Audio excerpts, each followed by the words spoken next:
Uh, I want you to pretend I'm a 16-year-old college student, high school student, who's asking you why I should support America's strong relationship with Israel. I'm America first. I care a lot about my country. I don't want to get involved in other countries' business or wars. Tell me, Josh, why I should be pro-Israel in the sense of America having a strong alliance with that country in the Middle East that seems very far away, very small, but very powerful.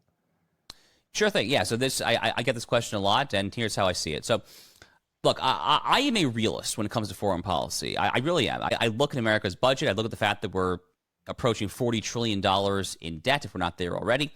And I understand that we have limited capability and limited resources to secure our own interests with our own military and so forth throughout the world. And according to that, I then see that America's number one threat is China, is the Chinese Communist Party. I think about China basically every day of my life. I'm frankly terrified of China, actually. And if it follows that America is a woefully indebted nation that has to focus at some point predominantly, if not primarily, on China, then the second level analysis question arises, which is, okay, but America is still a superpower. We still have interests elsewhere in the world, not just in the Indo-Pacific. We have interests in our own hemisphere, in Europe, the Middle East, and so forth. The Middle East happens to be a good example. So, okay, so what are America's interests in the Middle East? Well, America has interest in the Middle East for the following reasons. One is that we care about the free flow of trade on very crucial international waterways, such as the Strait of Hormuz, such as the Red Sea, crucial waterways for oil and natural gas, which is another reason that we just happen to care about the Middle East. Three, we care about subduing and deterring radical Islam. We learned that the hard way most recently with the Bourbon Street massacre in New Orleans this past January 1st, 15 people gunned down by a radicalized lone wolf Muslim. Anyone looking at clips emerging from Dearborn, Michigan gets what I'm talking about. So we care about that.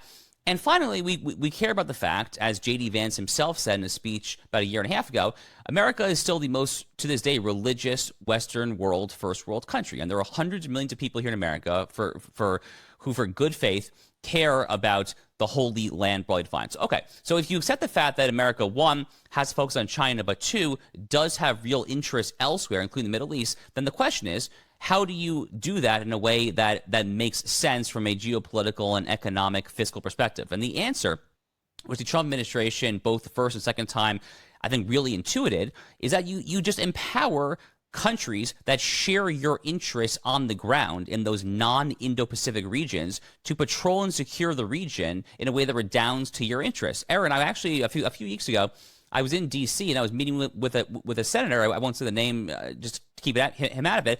But I put forward the following proposition, which I said, Senator, here's a quick and dirty test for how America can identify what an ally is. An ally is a country that when it works in its own national interests, it's for the purpose of defending, securing its own national interests, that in turn has the secondary or tertiary effect of helping our country's interest, of helping the American national interest there. The beauty of the Trump administration foreign policy is that it intuits that is Israel to a T. Because when Israel on a day-to-day basis goes against Hamas, Hezbollah, the Houthis, these are literally U.S.-recognized foreign terrorist organizations. Last year, on the months-long crusade that culminated in the target assassinations of Hassan Nasrallah, the Hezbollah chief jihadi in Beirut, Lebanon, and then the killing of Yahya Sinwar, the October 7th mastermind in Gaza, on the months leading up to that, when Israel was going on this Michael Corleone Godfather-like killing spree on their enemies, they took out two very interesting jihadis by the name of Fuad Shakur and Ibrahim Akil. Most people have not heard of these two men, but Fuad Shakur and Ibrahim Akil were the masterminds of the 1983 U.S. Marines barracks bombings in Beirut, Lebanon, that killed 241 Marines.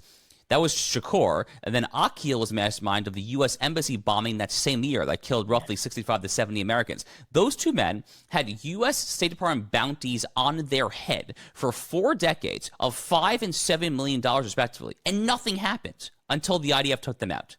That's an ally, Erin. I love that. That's such a simple test. Does a country acting in its own self-interest benefit us? Yes. And that is because almost any other country in that region doing that will not benefit America in any way, shape, or form. Look, there are other countries that have maybe ad hoc, circumstantial, transactional interests. So, for instance, I don't think the UAE or Saudi Arabia are particularly gung-ho about Iran becoming a nuclear country. Yeah. But, they probably could find a way to live with it if they were to become nuclear there. So it's a very kind of circumstantial case-by-case thing. But in that particular region of the world, there's really only one country whose national interest comes very close to an identical overlap with the United States. Not perfect. I mean, to be clear, Israel is a little too close to China in some ways for my taste as an American. So it's definitely not perfect. But on a day-to-day basis, when they're engaging in their core security interests of containing and rolling back the global Islamic jihad, that is absolutely something that redounds to the American national interest, and frankly, the entire Western collective civilizational interest as well.